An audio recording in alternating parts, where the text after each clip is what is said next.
जून का महीना था। दोपहर का समय और धूप कड़ी थी। ड्रिल मास्टर साहब ड्रिल करा रहे थे। मास्टर साहब ने लड़कों को एक लाइन में खड़े होकर डबल मार्च करने का आर्डर दिया।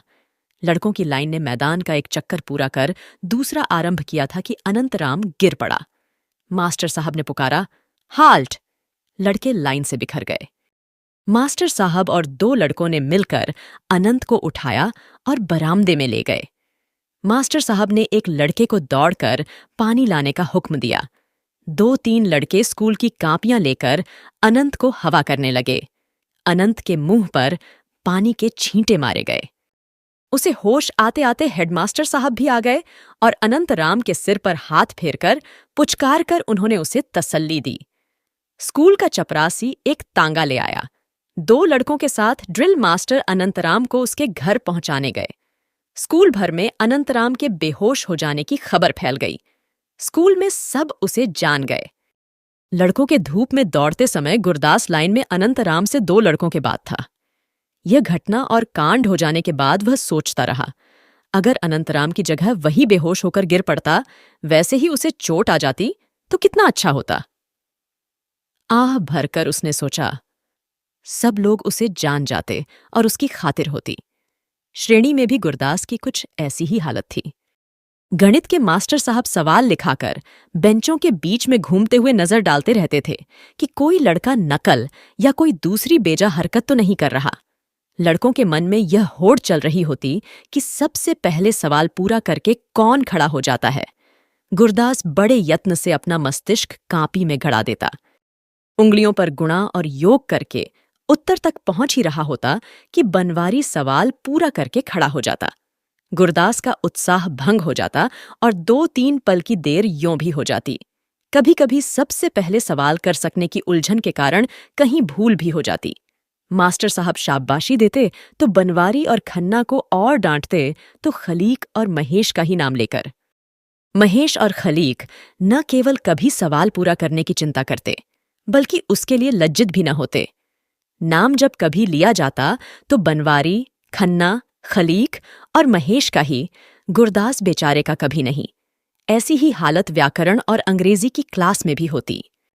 कुछ लड़के पढ़ाई लिखाई में बहुत तेज होने की प्रशंसा पाते और कोई डांट डपट के प्रति निर्द्वंद्व होने के कारण बेंच पर खड़े कर दिए जाने से लोगों की नजर में चढ़कर नाम कमा लेते।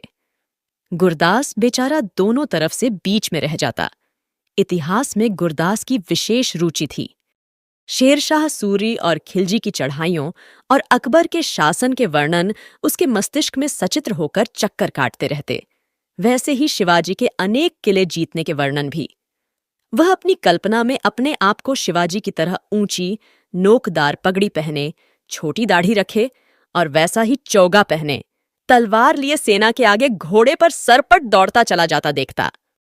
इतिहास को यों मनस्त कर लेने या इतिहास में स्वयं समा जाने पर भी गुरदास को इन महत्वपूर्ण घटनाओं की तारीखें और सन याद न रहते थे, क्योंकि गुरदास के काल्पनिक ऐतिहासिक चित्रों में तारीखों और सनों का कोई स्थान न था। परिणाम यह होता कि इतिहास की क्लास में भी गुरदास को शाबाशी मिलने या उसके नाम पुकारे जाने का समय न आता। सबके सामने अपना नाम पुकारा जाता सुनने की गुरदास की महत्वाकांक्षा उसके छोटे से हृदय में इतिहास के अतीत के बोझ के नीचे दबकर सिसकती रह जाती। तिस पर इतिहास के मास्टर साहब का प्राय कहते रहना कि दुनिया में लाखों लोग मरते जाते हैं, परंतु जीवन वास्तव में उन्हीं लोगों का होता है जो मरकर भी अपना नाम जिंदा छोड़ जाते हैं, गुरदास के सिसकते हृदय को एक और चोट पहुंचा देता। गुरदास अपने माता पिता की संतानों में 3 बहनों का अकेला भाई था। उसकी माँ उसे राजा बेटा कहकर पुकारती थी। स्वयं पिता रेलवे के दफ्तर में साधारण क्लर्की करते थे। कभी कह देते कि उनका पुत्र ही उनका और अपना नाम कर जाएगा। ख्याति और नाम की कमाई के लिए इस प्रकार निरंतर दी जाती रहने वाली उत्तेजनाओं के बावजूद गुरदास श्रेणी और समाज में अपने आप को किसी अनाज की बोरी के करोड़ों एक ही से दानों में से एक साधारण दाने से अधिक अनुभव न कर पाता था। ऐसा दाना कि बोरी को उठाते समय वह गिर जाए तो कोई ध्यान नहीं देता। ऐसे समय उसकी नित्य कुचली जाती महत्वाकांक्षा चीख उठती कि बोरी के छेद से सड़क पर उसके गिर जाने की घटना ही ऐसी क्यों न हो जाए कि दुनिया जान ले कि वह वास्तव में कितना बड़ा आदमी है और उसका नाम मोटे अक्षरों में अखबारों में छप जाए। गुरदास कल्पना करने लगता कि वह मर गया है, परंतु अखबारों में मोटे अक्षरों में छपे अपने नाम को देखकर मृत्यु के प्रति विद्रूप से मुस्कुरा रहा है। मृत्यु उसे समाप्त न कर सकी। आयु बढ़ने के साथ साथ गुरदास की नाम कमाने की महत्वाकांक्षा उग्र होती जा रही थी, परंतु उस स्वप्न की पूर्ति की आशा उतनी ही दूर भागती जान पड़ रही थी। बहुत बड़ी बड़ी कल्पनाओं के बावजूद वह अपने पिता पर कृपा दृष्टि रखने वाले एक बड़े साहब की कृपा से दफ्तर में केवल क्लर्क ही बन पाया। जिन दिनों गुरदास अपने मन को समझाकर यह संतोष दे रहा था कि उसके मोहल्ले के 1000 से अधिक लोगों में से किसी का भी तो नाम कभी अखबार में नहीं छपा, तभी उसके मोहल्ले के एक निसंतान लाला ने अपनी आयु भर का संचित गुप्त धन प्रकट करके अपने नाम से एक स्कूल स्थापित करने की घोषणा कर दी। लालाजी का अखबार में केवल नाम ही प्रशंसा सहित नहीं छपा, उनका चित्र भी छपा। गुरदास आह भरकर रह गया।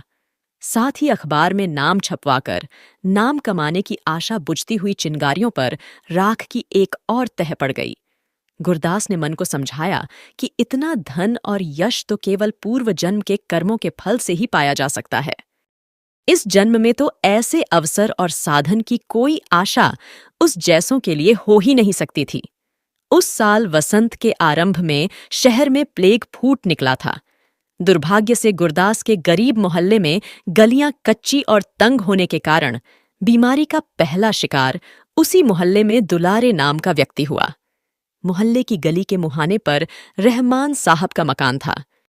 रहमान साहब ने आत्मरक्षा और मोहल्ले की रक्षा के विचार से छूत की बीमारी के अस्पताल को फोन करके एम्बुलेंस गाड़ी मंगवा दी। बहुत लोग इकट्ठे हो गए। दुलारे को स्ट्रेचर पर उठाकर मोटर पर रखा गया और अस्पताल पहुंचा दिया गया। म्यूनिसिपैलिटी ने उसके घर की बहुत जोर से सफाई की। मोहल्ले के हर घर में दुलारे की चर्चा होती रही। गुरदास संध्या समय थका मांदा और झुंझलाया हुआ दफ्तर से लौट रहा था। भीड़ में से अखबार वाले ने पुकारा, आज शाम की ताजा अखबार। नाहर मोहल्ले में प्लेग फूट निकला। आज की खबरें पढ़िए। अखबार में अपने मोहल्ले का नाम छपने की बात से गुरदास सिहर उठा। उसके मस्तिष्क में चमक गया। ओह, दुलारे की खबर छपी होगी।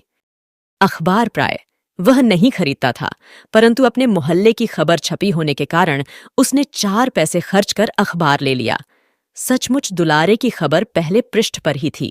लिखा था, बीमारी की रोकथाम के लिए सावधान। और फिर दुलारे का नाम और उसकी खबर ही नहीं, स्ट्रेचर पर लेटे हुए घबराहट में मुंह खोले हुए दुलारे की तस्वीर भी थी। गुरदास ने पढ़ा कि बीमारी का इलाज देर से आरंभ होने के कारण दुलारे की अवस्था चिंताजनक है। पढ़कर दुख हुआ। फिर ख्याल आया, इस आदमी का नाम अखबार में छप जाने की क्या आशा थी, पर छप ही गया। अपना अपना भाग्य है, एक गहरी सांस लेकर गुरदास ने सोचा। दुलारे की अवस्था चिंताजनक होने की बात से दुख भी हुआ। फिर ख्याल आया, देखो, मरते मरते नाम कर ही गया। मरते तो सभी हैं, पर यह बीमारी की मौत फिर भी अच्छी। ख्याल आया, कहीं बीमारी मुझे भी न हो जाए। भय तो लगा, पर यह भी ख्याल आया कि नाम तो जिसका छपना था, छप गया।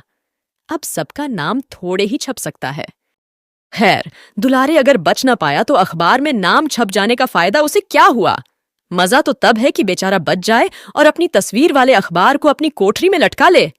गुरदास को होश आया तो उसने सुना, इधर से संभालो, ऊपर से उठाओ। कूल्हे में बहुत जोर से दर्द हो रहा था। वह स्वयं उठ न पा रहा था। लोग उसे उठा रहे थे। हाय हाय मां! उसकी चीखें निकली जा रही थीं। लोगों ने उठाकर उसे एक मोटर में डाल दिया। अस्पताल पहुंचकर उसे समझ में आया कि वह बाजार में एक मोटर के धक्के से गिर पड़ा था। मोटर के मालिक एक शरीफ वकील साहब थे। उस घटना के लिए बहुत दुख प्रकट कर रहे थे। एक बच्चे को बचाने के प्रयत्न में मोटर को दाईं तरफ जल्दी से मोड़ना पड़ा। उन्होंने बहुत जोर से हॉर्न भी बजाया और ब्रेक भी लगाया, पर यह आदमी चलता चलता अखबार पढ़ने में इतना मग्न था कि उसने सुना ही नहीं। गुरदास कूल्हे और घुटने के दर्द के मारे कराह रहा था। कुछ सोचना समझना उसके बस की बात ही न थी। डॉक्टर ने गुरदास को नींद आने की दवाई दे दी। वह भयंकर दर्द से बचकर सो गया। रात में जब नींद टूटी तो दर्द फिर होने लगा और साथ ही ख्याल भी आया कि अब शायद अखबार में उसका नाम छप ही जाए। दर्द में भी एक उत्साह सा अनुभव हुआ और दर्द भी कम लगने लगा। कल्पना में गुरदास को अखबार के पन्ने पर अपना नाम छपा दिखाई देने लगा। सुबह जब अस्पताल की नर्स गुरदास के हाथ मुंह धुलाकर उसका बिस्तर ठीक कर रही थी, मोटर के मालिक वकील साहब उसका हालचाल पूछने आ गए। वकील साहब एक स्टूल खींचकर गुरदास के लोहे के पलंग के पास बैठ गए और समझाने लगे, देखो भाई, ड्राइवर बेचारे की कोई गलती नहीं थी। उसने तो इतने जोर से ब्रेक लगाया कि मोटर को भी नुकसान पहुंच गया। उस बेचारे को सजा भी हो जाएगी तो तुम्हारा भला हो जाएगा। तुम्हारी चोट के लिए बहुत अफसोस है। हम तुम्हारे लिए 200-400 रुपये का भी प्रबंध कर देंगे। कचहरी में तो मामला पेश होगा ही, जैसे हम कहें तुम बयान दे देना, समझे? गुरदास वकील साहब की बात सुन रहा था, पर ध्यान उसका वकील साहब के हाथ में गोलमोल लिपटे अखबार की ओर था। रह न सका तो पूछ बैठा, वकील साहब, अखबार में हमारा नाम छपा है? हमारा नाम गुरदास है। मकान नाहर मोहल्ले में है। वकील साहब की सहानुभूति में झुकी आंखें सहसा पूरी खुल गईं। अखबार में नाम? उन्होंने पूछा। चाहते हो छपवा दें? हाँ साहब, अखबार में तो जरूर छपना चाहिए, आग्रह और विनय से गुरदास बोला। अच्छा, एक कागज पर नाम पता लिख दो। वकील साहब ने कलम और एक कागज गुरदास की ओर बढ़ाते हुए कहा, अभी नहीं छपा तो कचहरी में मामला पेश होने के दिन छप जाएगा, ऐसी बात है। गुरदास को लंगड़ाते हुए ही कचहरी जाना पड़ा। वकील साहब की टेढ़ी जिरह का उत्तर देना सहज न था। आरंभ में ही उन्होंने पूछा, तुम अखबार में नाम छपवाना चाहते थे? जी हां, गुरदास को स्वीकार करना पड़ा। तुम्हें उम्मीद थी कि मोटर के नीचे दब जाने वाले आदमी का नाम अखबार में छप जाएगा? वकील साहब ने फिर प्रश्न किया। जी हां। गुरदास कुछ झिझका, पर उसने स्वीकार कर लिया। अगले दिन अखबार में छपा मोटर दुर्घटना में आहत गुरदास को अदालत ने हर्जाना दिलाने से इनकार कर दिया। आहत के बयान से साबित हुआ कि अखबार में नाम छपाने के लिए ही वह जानबूझकर मोटर के सामने आ गया था। गुरदास ने अखबार से अपना मुंह ढांप लिया। किसी को अपना मुंह कैसे दिखाता? यह कहानी यहीं खत्म होती है। और हाँ, अगर आप कोई अपने पसंद की कहानी सुनना चाहते हैं तो कमेंट में जरूर बताइए, मैं कोशिश करूंगी। और प्लीज लाइक और सब्सक्राइब करना मत भूलिएगा। सुनने के लिए धन्यवाद।